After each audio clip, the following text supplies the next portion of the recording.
Eliza POV. Nagising ako kasi nakabukas na ang kurtina ng bintana.at may liwanag na tumatama sa mukha ko. Bakit nakabukas ang bintana? Babangon na sana ako pero hindi ako makaalis, dahil nakayakap sakin yung right hand ni Radley. Tiningnan ko siya, nakaunan siya sa left hand niya habang nakadapa, may nakita akong parang sulat sa wrist niya paaba na dugtong-dugtong. Ano kaya iyon? Anong ginagawa niya rito? Di ba dapat nasa sala siya? Hinawakan ko ang kamay niya para ilapit sa mukha ko, para mabasa ko iyong nakasulat roon, pero binawi niya ang kamay niya, at ipinailalim sa unan na yakap niya, and he looked at me he mowed. Good morning. While giving me a sweet smile. I smile and sat on the bed, I lean on the headboard. Hinaplos ko ang buhok niya, and I play with his hair, ang smooth kasi. Last weekend pa yung nagpunta kami ng beach. I enjoyed that weekend. It was the best beach time I ever had with a friend, with him. All the time nasa tabi ko siya, at kahit na sinusungitan ko siya hindi umaalis sa tabi ko. Now, we're here at his condo. All I want is to read the words written on his wrist, kasi parang name. Or something. Basta mayroon. Nakatingin lang ako sa wall, habang nag-iisip kung paano ko iyon mababasa. Napatingin ako sa kanya nang niyakap niya ulit yung right hand niya sa waist ko, hindi ko na makita kasi sa loob ng kumot ang kamay niya. Nanlaki ako nang makitang topless siya, hindi dahil sa wala siyang damit, kundi dahil sa mayroon siyang tattoo sa likod niya. Palagi ko siyang nakikitang nakatopless, pero hindi ko pinagtutuunan ng pansin, kasi naman ang awkward na panoorin siyang ganun. Yeah, he's hot. May six-pack abs, nakita ko lang iyon nang pinagmamasdan ko siya, habang makikipagkarera sa mga pinsan niya ng motorboat nang nasa beach kami. Tapos may tattoo pala siya. Kailangan pa ito. Nilapit ko sa likod niya ang mukha ko, to see what kind of tattoo it is. A dragon na may rose. Ganito ang nakadrawing. Dragon siya tapos sa bibig niya nandoon nakalagay ang stem ng flower. Nakakatakot siya kung titingnan mo, kasi red iyong eyes, black, ang dragon, ang stem ng flower ay gold and red rose. 3 colors lang siya, red, black and gold. Maganda ang pagkakagawa. Kahit malayuan madi-describe mo. Siguro napakagaling na artist ang gumawa nito. Masakit kaya magpatato. Dumukwang siya at hinalikan ako sa pisngi. Anong tinitingnan mo dyan? Imbes na sagutin ko ang tanong niya, pinisil ko ang ilong niya, nakaisa na naman siya kay aga-aga. Aray, bakit ba? He said. His hands on my waist is slowly moving up on my kaya tinampal ko ang kamay niya na ikinatigil sa paggalaw. Aray, reklamo niya at inalis ang kamay sa katawan ko, umupo na siya sa tabi ko. Ellie naman, yakap lang, nang hahampas ka na. Irita niyang sabi at ginulo ang buhok niya. Yakap sa'yo dyan. Kung saan-saan pumupunta iyang kamay mo. Saway ko at inirapan ko siya, that's make him chuckled softly. Ang cute. Hindi mo kasi ako binati ng good morning. Paisa, pwede. Sumangkit ang mata ko habang nakatingin sa mata niya, na may kakaibang kislap. Porket hindi, kung saan-saan na mapupunta, akin na nga patingin. Sabi ko, naalala ko na may gusto akong tingnan sa kamay niya. Tiningnan niya ako, bago umalis sa kama at humarap muli sakin. Wag na, may makita ka pa, bulong niya pero narinig ko naman. Naglakad na siya papunta sa bathroom. Bakit ayaw mong makita ko? Asar na, sabi ko. Secret. He winked before he entered to the bathroom. Tiningnan ko ang phone ko, 6:09 AM pa lang pala. Bakit ang taas na agad ng araw? Matulog nga ulit, tinatamad pa akong bumangon, saka Saturday today walang gagawin, no school. Nahiga ako at nagkumot hanggang bewang. May pa-secret pa siyang nalalaman, makikita ko lang din yan dahil laging nakapulupot sakin. 5 minutes. 10 minutes. Nagtalukbong ako ng kumot, bakit ba hindi ako makatulog? Harap dito, harap doon, dapa, tagilid dito, the right, to the left. Hindi pa rin ako makatulog. 20 minutes. Hindi pa ako makatulog. Ano na iyan, magse-7 na. Kainis. Inalis ko na ang pagkakatalukbong ko ng kumot sa mukha. Nakita ko si Radley na nagsusuot ng silver bracelet niya. Talagang sa right wrist niya pa sinuot. Ayaw talagang ipakita. Kainis. Ano ba kasi iyon? Nakabihis na siya, mukhang may lakad. Saan naman kaya ito pupunta? Aga-aga. Naglakad siya papalapit sakin, habang sinusuot niya yung wristwatch niya sa left hand niya. Get up, wife. Tumingin siya sakin and he frowned. I rolled my eyes. Ah, screamed when he suddenly positioned on my top. Pinalo ko siya sa dibdib niya, at malakas na tinulak, pero hindi pa rin maalis sakin, kung instead inayos niya pa ang ginagawa sakin. Ayaw mo pang bumangon ah. He kissed me the tip of my nose. He kissed me again. He did once again. Kakaibang kislap ng mata niya, habang hinahalikan ako sa tip of my nose. Alis nga, pagtatiboy ko sa kanya, pero hindi siya nagpatinag. Galit ka pa rin ba? Ellie, are you jealous with Bianca? Don't be. Wala kang dapat ikaselos. Sinong nagsabi na nagseselos ako sa kanya? I cut him off and I rolled my eyes. Bakit mo ako pinatulog sa sala? Nakita mo lang kaming magkasama kahapon. Balik niyang tanong at seryoso ang mukha niya. Tinulak ko siya paalis sakin, at nagpatangay siya sa mahina kong pagtulak sa kanya, kaya nakahiga na siya sa kama, dali-dali akong bumangon. Hisaholic. Maniac. Galit kong sabi ko bago ko sinara yung pinto ng bathroom. Ginawa ko na ang personal hygiene ko every morning, at lumabas na rin pagkatapos. Akala ko nakaalis na siya pero nakaupo sa couch, nakaayos na ang hinigan ko namin, ewan ko ba kung anong oras siya lumipat sa tabi ko. Anong breakfast natin? Malamig kong tanong sa kanya, at naglakad ako papunta sa salamin para manukle. Ikaw, mabilis niyang sagot na ikinalaki ng mata ko. Ano? Tanong ko na para bang na-froze ako dahil sa sinabi niya. Anong ako? Pinagsasabi ng lalaking ito, mukha ba akong pagkain? Umaandar na naman ang kamanyakan. Ikaw, anong gusto mo? Pero mas gusto ko ang iniisip mo, what do you think? Nakangisi niyang sabi, nakikita ko siya dahil sa reflect sa salamin. Iniisip ko, my God, pervert alert, bastos. Binato ko sa kanya ang hawak kong towel. Tumama naman sa mukha niya, nakita kong nagdilim ang mukha niya, pero hindi ko na lang pinansin, kinuha ko ang sukle and I start brushing my hair. Eliza, galit niyang tawag sakin, hindi ko siya pinansin, hindi na rin siya nagsalita, so I continue brushing my hair. After a minute I feel his hands on my waist, napatigil ako sa pagsusukle, at tumingin sa reflection ng salamin. He smirked when our eyes meet in the mirror reflection. He kissed my hair, my neck. He gave me a little sweet kisses. I didn't stop him, because I know when he's satisfied on what he's doing he stopped. Radley, I call his name. Nakaramdam ako ng kakaibang sensation sa ginagawa niya, imbes na tumigil siya ay pinagpatuloy niya lang. He didn't stop, instead his hands traveling to my body, make my body hit. He kissed my nape again, traveling to my neck, licking and bite, he groaned before he stopped kissing me. He looked at the mirror, and I do the same, looking to his eyes straight. Ang bilis ng tibok ng puso ko, kinabahan ako dahil sa ginawa niya. Leon lang yun, wala nang ibang ibig sabihin. Finish. Can I continue brushing my hair? I asked without broken the eye-to-eye contact. I rolled my eyes. He smirked and hugged me tight. Can I continue what I'm doing? Pinalo ko siya ng sukle, abuso na kasi, ngayon niya pang ako hinalikan ng ganon, nakakakaba. Yeah, you can brush your hair. He kissed my shoulder before he let me go. I continue brushing my hair, and I put my hair on my back. Napatigil ako sa pagsusuklay, at nanlaki ang mata ko nang makita ang mga marka sa leeg ko. Hindi lang isa. Radley, I shouted, bakit niya ako nilagyan ng ganito? Nakakinis. Makasigaw naman Ellie. Ani niya cool na nakaupo sa harap ng mirror, at nilalaro ang road tissue. Why? He asked innocence without looking at me.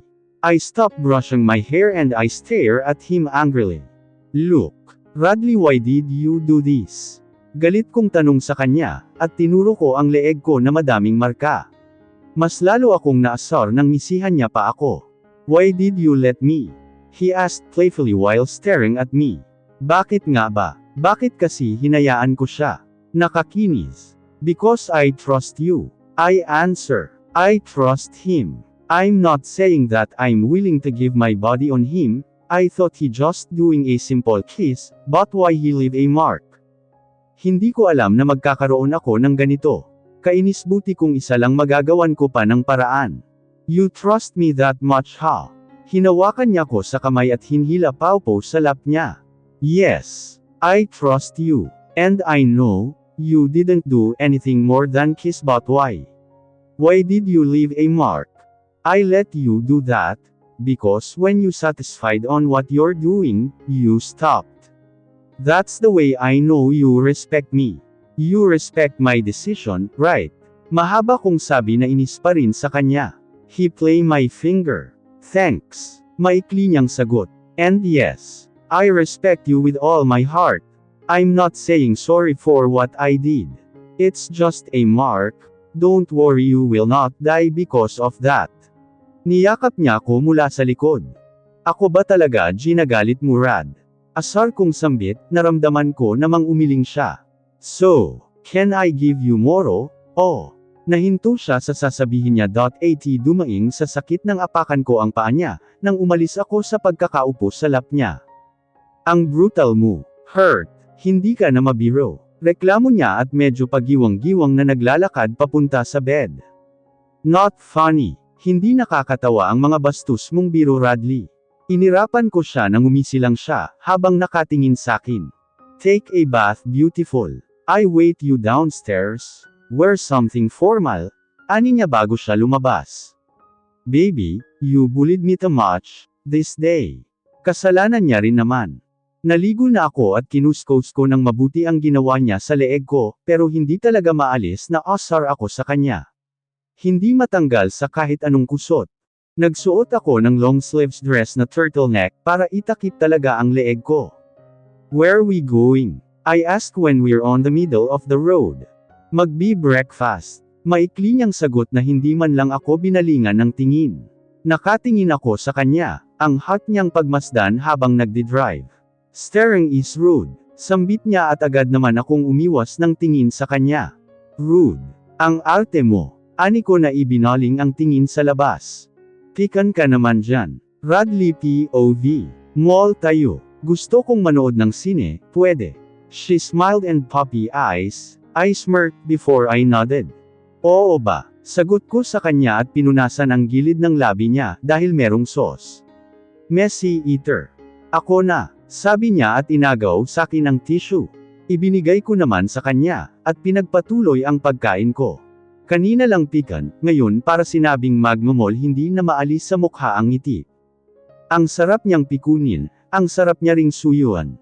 Ewan ko ba, hindi naman ako dating ganito. Wala akong pakialam pero sa kanya kahit nag-iinarte lang sinusuyo ko. I'm finished. Ani niya na ikinatingin ko sa kanya. Ang gwapo, he's so hot. Ang pangit naman ng kasama niya. Gusto kong tumawa sa reaksyon niya, habang pinupuri ako, siya naman nilalight. Well, I hate those ugly people who bullied her. I can't stop smiling seeing her reaction. She looks so pissed. Nakayuko lang siya na para bang ayaw niya nang tumingin pati sakin, hinawakan ko ang kamay niya at masuyong pinisil iyon. Don't mind them. You're beautiful in my eyes. I said that's make her look at me. I smiled as I meet. I kissed her hands kung saan nakasuot ang marriage ring niya. She smiled then her cheek getting red. You're blushing. Pang-aasar ko sa kanya na ikinasama ng tingin sakin. Kinurot niya ako sa tagiliran. I pulling her hands closer to me. Ay, ang sweet nila. They look perfect couple. Ang ganda ng girl, I am the man I never let her go. Wow pare, straight English yun ah. Napatingin ako sa mga lalaking nagbubulungan, kasama nila yung mga babaeng nagko-compliment sa akin. I death glare on them. They look scared and they walked away. How dare he is to tell that? Ang kapal mo talaga, sabi niya at binawi ang kamay niya sakin. I smirked. Ang gwapo ko naman, ani ko sa pakol na boses, at sumandal sa sandalan ng kinauupuan ko. Yabang, asar niyang sabi at inirapan ako. Natatawa ako sa mga reactions niya. Sarap niyang asarin lalo na pag namumula siya. I can hear my own heartbeat, that's make me scared to her. Breakfast lang ba ito or date, Radley? Bigla niyang tanong na ikinatitig ko sa mata niya. Date? I don't do date, never. This is just a breakfast, ani ko sa malamig na boses at umiwas ng tingin sa kanya.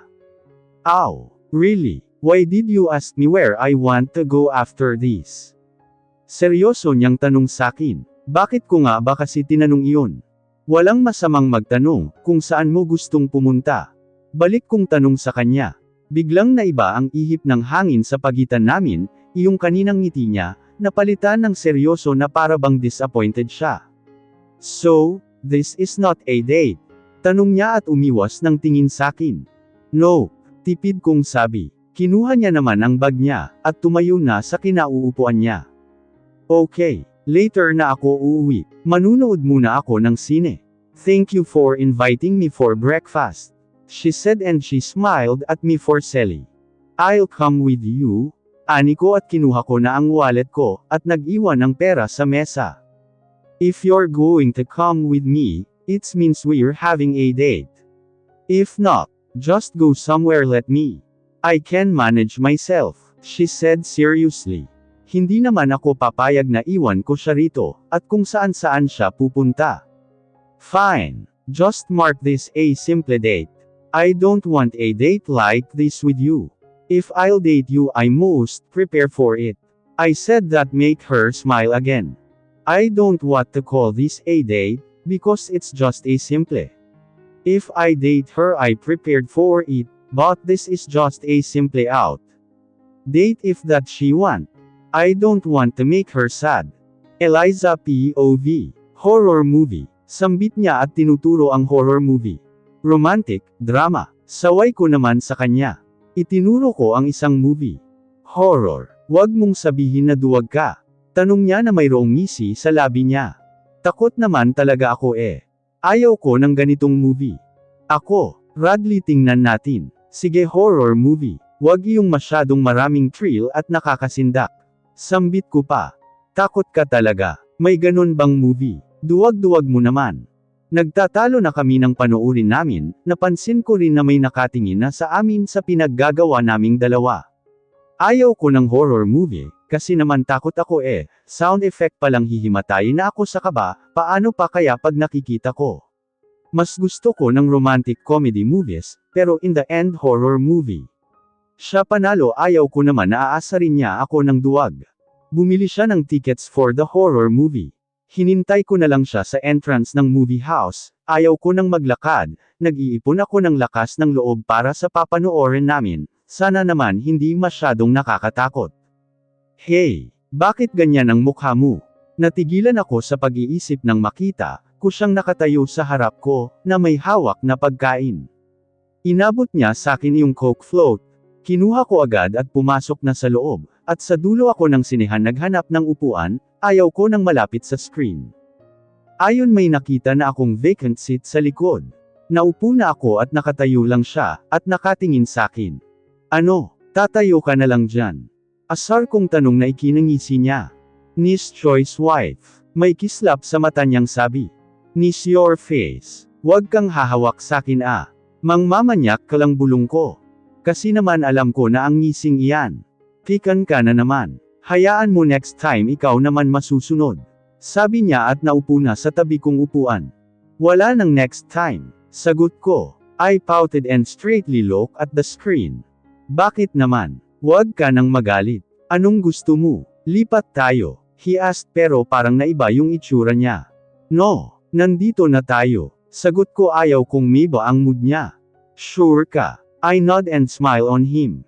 Sagot ko at nag-focus sa screen, dahil nagsisimula na ang palabas. Alam niyo bang ni isang popcorn hindi ako kumain, hindi ko nainom ang binigay niyang drink.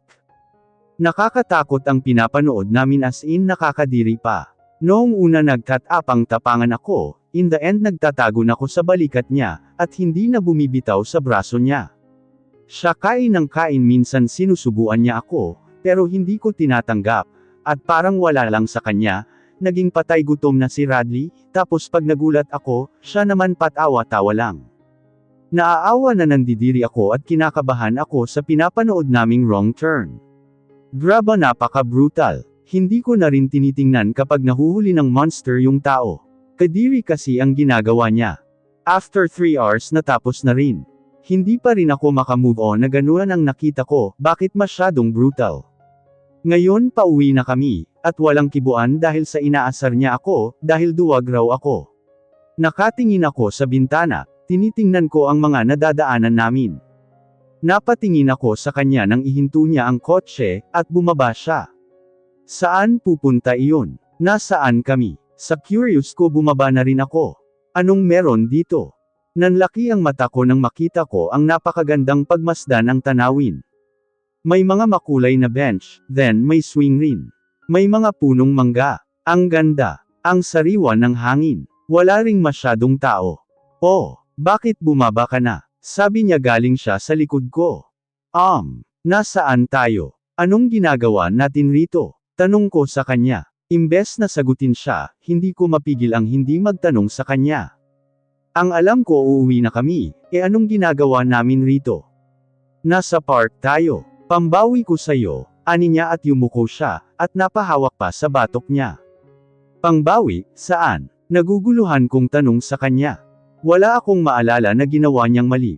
Sa kanina, sa sine, don't ask too much. I want you to enjoy this beautiful view here. Let's go, he said seriously at inabot niya ang kamay sakin.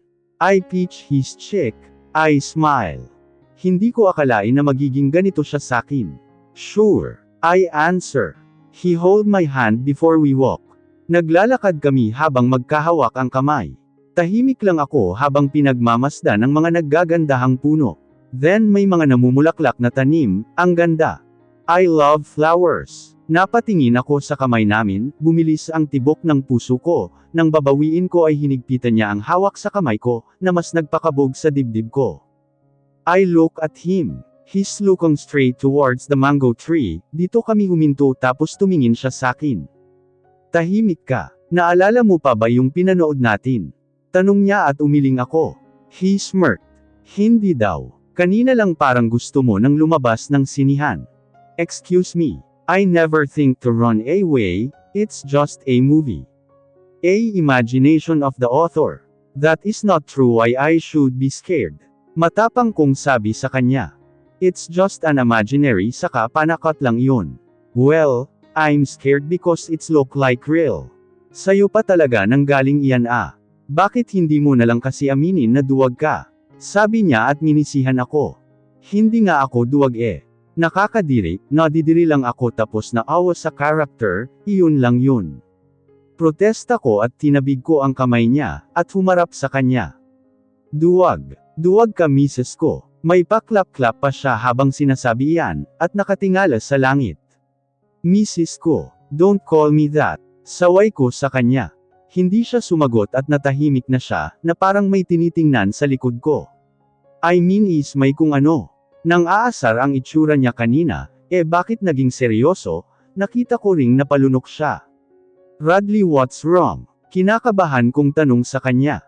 Ano ba kasing meron? Tsaka madali na rin ang gamabi na 4 PM na, inilipat niya ang tingin niya sakin, pero agad naman niyang binalik sa tinitingnan niya sa likod ko. I think I saw a man with axe, mahinahon niyang sabi. Inilagay niya sa bulsa niya ang dalawa niyang kamay, at tumingin na sa magandang tanawin. Nakatingin lang sa kanya. Ano? Lalaking may dalang palakol. Oh my! Baka nasundan kami ng. I scream and I hug him. Oh my God, help us. Baka kami na isunod nung lalaki na nang aano, tapos kakainin niya. I don't want to die. Radley, let's go home. Hinihila ko siya. Ano ka ba? Kakarating lang natin. I can't breathe. What's wrong? He put his right hand on my waist. Kasi. He cuts me off. He look at me and face me, and we're looking to each other. Kasi sabi mo, may nakita kang lalaki na may dalang axe, umuwi na tayo baka kung ano pang gawin sa atin. Please, ayaw kong matulad sa pinanood natin kanina, let's go home. Please. Naiiyak na talaga ako, ayaw ko na. I'm scared. Nanlaki ang mata ko nang marinig ko ang tawa niya. Yung feeling na tutulo na ang luha mo dahil sa takot, tapos tatawanan ka pa ng napakalakas, at akala mo wala nang bukas. Pinalo ko siya sa balikat at kinurot ko siya sa tagiliran, pero tawa pa rin siya ng tawa. Nakakatawa ba ang sinabi ko? Radley naman tumatawa na siya, habang nakahawak sa tummy niya. His laugh sounds like a music. Make my heart feels better, and melt away the nervous, scared I feel. This is the second time I heard, he laughed so hard. My heart beating so fast like there's no tomorrow. Napahawak ako sa dibdib ko, para kasing lalabas na iyong puso ko sa sobrang lakas ng tibok niya. Duwag ka talaga. See, I'm just teasing you. Sambit niya habang tumatawa na ikinalaki ng mata ko. Ano? Pasigaw kong tanong sa kanya. Hindi ko mapigil ang hindi sumigaw. Pinaglalaruan niya lang ako. I'm just teasing you. Hindi kasi ako naniniwala na nandidiri ka lang. Now, I know. You're scared at horror movie. I can't see wrong with that. Just admit it. You're scared like a baby, ani niya habang nakangiti ng malapad. Natigil na siya sa pagtatawa, pero ang lawak pa rin ng ngiti niya. Oo na, ako natakot. Now, happy. Inirapan ko siya. Very, ani niya at ginulo ang buhok ko. Don't be scared, I'm here. Okay. I'm your knight in shining armor. Dagdag niya pa. Ang yabang. Ang yabang mo. Sabi ko sa kanya, he smirked. Umupo siya sa damuhan at sumandal sa puno ng mangga. Nakatayo lang ako, gusto ko umupo. Pero baka mangati ako, wag na lang. Tumingin ako sa mga mountain. Ang ganda. Breathtaking, ang ganda. Gusto ko ring makapunta sa province, kasama ang taong mahal mo at mahal ka. Iyong aakyat sa mountain, magsuswimming sa mga waterfalls, mag-hiking, it was a big dream of mine. Tumingin ako sa likod ko. Ito ba yung tiningnan niya kanina? Mga nagtitinda lang pala iyong nasa likod ko, may nakita akong street vendors. May mga street foods din, may isa na nagtitinda ng dirty ice cream. Gusto ko iyon matikman yung mga tinitinda nila. Radley tawag ko at lumingon sa kanya. Nakapikit siya habang nakasandal sa puno. Radley, nagugutom ako. Lumapit ako sa kanya at niyugyug siya sa balikat. Nagmulat siya at tumitig sa mukha ko. He cursed and he stood up. Gutom ka na? Tanong niya at tumango ako. Eddie, tara na. Balik na lang tayo next time. Saan mo gustong kumain? Tanong niya sakin nang makatayo na siya. No, mamaya na tayo umalis. Hinawakan ko siya sa kamay, kasi naman naglakad na siya papunta kung saan nakapark yung sasakyan niya. Kanina lang gusto mo nang umalis. Sambit niya pa. I want to taste that. I pointed to the vendors there. What? Malakas niyang tanong sakin nang lingunin niya ang tinuro ko. May masama ba? Eliza POV. Tara, hinhila ko siya, buti na lang at nagpatangay siya sakin. Gusto ko talaga nito, masarap ito. Una kong nilapitan iyong may tinda ng fishball, kikiam, barbecue, kwek-kwek, chicken feet, basta iyong mga ganon. I love it. Mas lalo akong nagutom. May mga bumili kaya hindi pa ako makapili ng bibilihin ko siguro lahat. Hey, let's just eat in the near Jollibee there, don't buy. It's dirty. Bulong niya sakin, pero napatingin sa amin yung katabi naming customer. Dirty ka dyan. Hindi sila magtitinda kung makakasama sa customer. Saka masarap ito, promise. Paliwanag ko sa kanya, napakamot pa siya sa ulo niya. Arte talaga. Hiha, bibili ba kayo? Tanong ni Kuya Vendor. Nagluluto siya ng barbecue, kaya nilingon ko si Radley at nginitian bago tumingin kay Kuya Vendor. Opo, Kuya, pabili nga po ng fishball, saka kikiam, kwek-kwek, at barbecue na rin po, sabi ko, at tinuturo ko yung mga pagkain na in-order ko. Look so yummy. Ilan? Tipid na sabi ni Manong. Tig-5 po kada isa. Sabi ko at ngumiti. Ellie, he looked at me so serious. Oh, bakit? Mahinahon kong sagot sa kanya, at nginitian siya baka sumigaw siya. This is not safe. If you want to eat that kind of food, then let's go home, magpapaluto na lang ako niyan sa bahay, at doon ka na lang kumain. Sabi niya at akmang hihilahin niya na ko paalis. Ayaw, nandito naman tayo, kaya dito na lang tayo kumain, please. Not safe ka dyan. Arte mo lang. Yung mukha niya sobrang halata na ayaw na bumili nito. Hiha, ito na. Inabot sakin ni kuya ang 3 plastic, then may binigay siyang disposable cup then pantusok.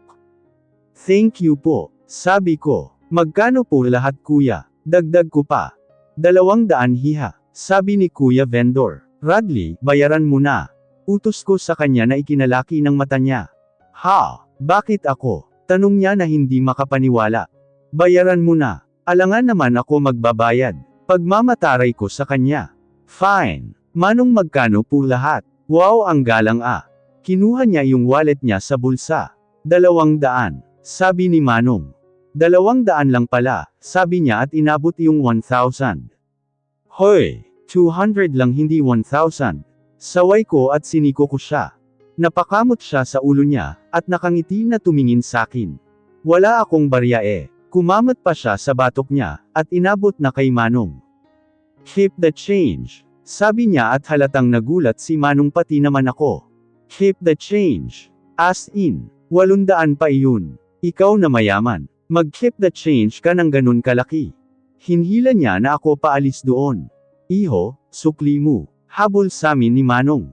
Humarap kami at inaabot sa kanya iyong sukli, pero nginitian niya lang. Keep the change Manong, aalis na kami. Sabi niya at inakbayan ako. Salamat sir. Salamat. Sigaw ni Manong at kinawayan niya pa kami, pero hindi siya lumingon. Nginitian ko si Manong. May ganito rin pala siyang side. Mabait at charitable. Gusto ko pa sanang bumili ng ice cream, kaso baka bayaran niya ulit ng 1K kaya wag na lang mauubos pera niya. Bumalik kami sa kinaroroonan namin. Umupo ulit siya sa ilalim ng puno.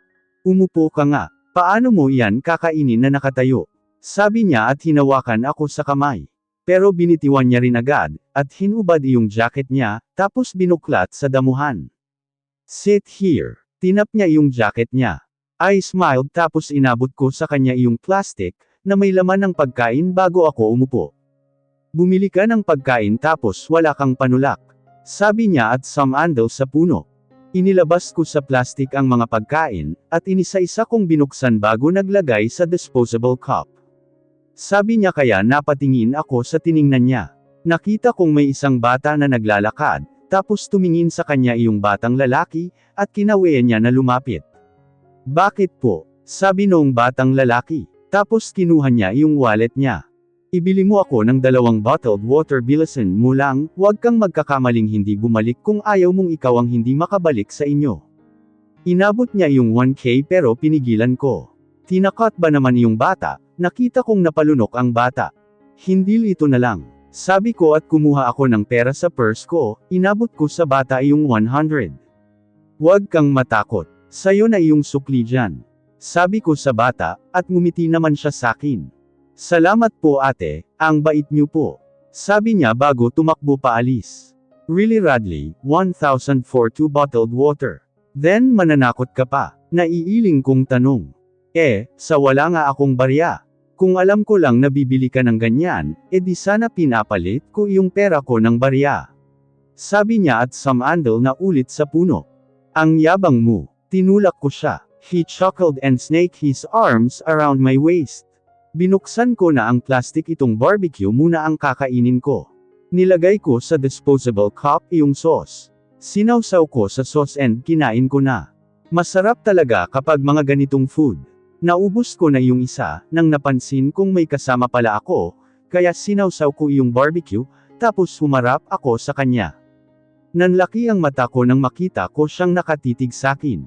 Iyong tingin na hindi makapaniwala, kaya nginitian ko na lang siya. Gusto mo? Tanong ko tapos sinusubo ko sa kanya, pero hinawakan niya ang kamay ko, at nilayo sa mukha niya ang barbecue. Ayaw ko. Hindi ako kumakain yan, ani niya at sinagsik ang mukha sa leeg ko. Songgit. Hindi daw kumakain noong nasa beach nga kami nag-iihaw siya nito. Ito na nga lang na fishball, nilagay ko sa disposable cup at nilagyan ng sauce, tapos kumakain na ako. Sumandal ako sa kanya. Nagulat nga siya pero pinulapat niya naman ang kamay niya sa bewang ko. He kissed my shoulder before he leaned his head to my shoulder, his breath so warm na tumatama sa neck ko. Ate, ito na po, sabi nung bata. Salamat, sabi ko tapos inaabot niya yung sukli. Hindi, sayo na iyan. Sabi ko tapos tumingin siya kay Radley. Wag na po baka hindi na ako makabalik sa amin. Napabangon ang ulo ni Radley, tapos tiningnan niya iyong bata. Wag ka mag-alala, akong bahala sa'yo. Sige sa'yo na iyan, teka gusto mo nito. Sige, sa'yo na itong isa, ang dami kasi hindi ko ito mauubos. Sabi ko at iniabot ko sa kanya iyong isang balot ng kikiam, na hindi ko pa nababawasan. Salamat po ate. Ang ganda nyo na nga po ang bait nyo pa. Salamat po rito may pang-ulam na kami. Sabi ng bata at ngumiti ng napakatamis. Alis na. Pagtatiboy ni Radley sa bata. Ingat ka. Sabi ko sa bata at nginitian ako. Salamat po. Sabi niya at nagmamadaling umalis, siguro excited siyang umuwi. Kanina pa ako kumakain, hindi ko na kayang ubusin lahat, busog na rin ako, tsaka buti na lang binigay ko sa bata iyong isa, kasi hindi ko na talaga kaya. I groan when I feel his tongue licking my earlobe. Radley, tawag ko sa kanya nang ibaba niya ang takip sa leeg ko. Naikinatigil niya sa ginagawa niya, at napatingin sakin. Nagkatitigan kaming dalawa. Seya, sabi ko kay Radley, pumikit siya sa mandal ulit sa puno. Bakit ganyan ang itsura niya? Sige na isa lang. Tikman mo. Pag hindi ka nito kumain sa labas ka ng kwarto matutulog. Nagpuppy eyes pa ako, tapos nagmulat siya at sinaman niya ako ng tingin, for sure naman ayaw niya sa labas matulog, Tiningnan niya lang ako, at wala siyang balak na kainin. Arte, I pouted kaya sinubo ko na lang sa bibig ko, ako na. Nagulat ako nang hinapit niya ako palapit sa kanya, at walang sabi-sabing hinalikan niya ako. Kiss me passionately, he bite my lower lips, that make me call his name. He broke the kiss when he get the fishball from my mouth. Tinampol ko siya ng mahina sa dibdib. Dami mong kalokohan, sabi ko habang habol hininga. Masarap, tanong ko ulit. Umiling naman siya. Hindi talaga ito safe. Hindi natin alam kung saan nila ito binili. Sabi niya pa. Ang arte mo. Mas maarte ka pa sakin alam mo yun. Inirapan ko pa siya. Duwag ka na naman. Sagot niya na patawa-tawa. Anong connect noon? Kainis ka. Sambit ko naman. Isa pa nga. Sabi niya nilapit sakin ang mukha niya. Kumuha ako at sinusubaw ko ayaw tanggapin. Nakakainis humihirit tapos ayaw lang naman tanggapin. Radley, niloloko mo ba ako? I asked irritated. Of course not. Mabilis niyang sagot, kaya sa inis ko sinubo ko sakin yung dapat na sa kanya, but before I chew it he kissed me and he get the fishball again. Ngiting-ngiti siya habang ngumunguya. Isa pa, he demanded. Naisahan na naman ako nito. Abuso na siya. Ito gusto mo. Abuso ka na. Tinapat ko sa kanya yung stick. Napasandal naman siya sa puno. Sinabi ko bang gusto ko niyan. Takot ko lang na matulog sa labas. Sige na, subuan mo pa ako. Aba, pinipilosopo pa ako, humihirit pa. Mas nilapit ko sa kanya yung stick. Oh teka, matusok mo ako niyan, mawawalan ng gwapo sa mundo. Iiyak ka pa pag nawalan ka ng asawa, baka magsisi ka pa na mawala ako na hindi ka pa natitikman. Sabi niya at hinawakan niya ang kamay ko. Sumangkit ang mata ko dahil sa sinabi niya. Bastos, manyak, ang kapal mo, suntukin kaya kita ngayon. Galit kong sabi sa kanya. Paisahin mo muna ako, sayang naman kung hindi kita maaano bago ako mawala sa mundo. Nakangiti niyang sabi. Araro, mukha ba akong lupa para araruhin mo ah? Balak mo ba akong patayin? Inis kong sabi sa kanya. Sana, nanunokso niyang sabi. Ano, balak niya talaga akong patayin. Sa sarap nga lang, balak kitang araruhin sa masarap na pamamaraan. Wanna try? Dagdag niya pa. Araro, my God. Nanlaki ang mata ko nang mag-sink in sa utak ko ang mga pinagsasabi niya. My God, this man is so pervert. Pervert, manyak, bastos. Galit kong sambit sa kanya na ikinatawa niya. I take that as a compliment, he proudly said and he winked on me. Nakakabad trip ka alam mo yun. Ubusin mo yan. Ayaw ko na. Sabi ko at umusag ako palayo sa kanya, ibinigay ko na yung hawak ko, tapos kinuha ko yung water. Oo ba? Basta papaano ka sakin mamaya. Ano game? Tanong niya na may pang-aasar sa labi. Anuhin mong mukha mo. Huwag kang ang bastos. Nakakapang-init ng ulo. Nag-iinit rin naman ako sa pinagsasabi ko, baka dito pa nga kita mano eh. Sambit niya na ikinalingon ko sa kanya. Ano? Hindi makapaniwalang tanong ko sa kanya. Sabi ko ang ganda mo, lalo na siguro kung sinasayawan mo ako ng nakangiti niyang sabi. Bastos. Radley, hindi ka na nakakatuwa. Ang sarap mong sabunutin. Nakakagigil ka. Galit kong sabi sa kanya. Sabunutin mo basta ba tinatawag mo ang pangalan ko? Sabi niya habang dinidilaan ang tinuso niyang fishball, na para bang inaakit ako. Napalunok ako nang makita ko ang ginagawa niya, at pumikit pa siya. Bastos. Just shut up. Wag mo kong kausapin.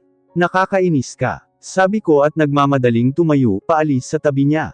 Napatingin ako sa kanya nang marinig kong may sinasabi siya, My God. This is so nakakainis. Pwede ba tumigil ka? Nakakadiri ang pinagagawa mo. Saway ko sa kanya. Nakakadiri nga ba? Balik ka dito sa tabi ko, subuan mo ako, ani niya at tinap ang kinakaupuan ko kanina. Ano ka bata? Kumain ka mag-isa mo. Inirapan ko siya. Hindi na ako bata pero expert akong gumawa ng ano. Saka kaya kong kumain ng mag-isa kahit magdamagan pa, ano may ipapakain ka pa ba sakin?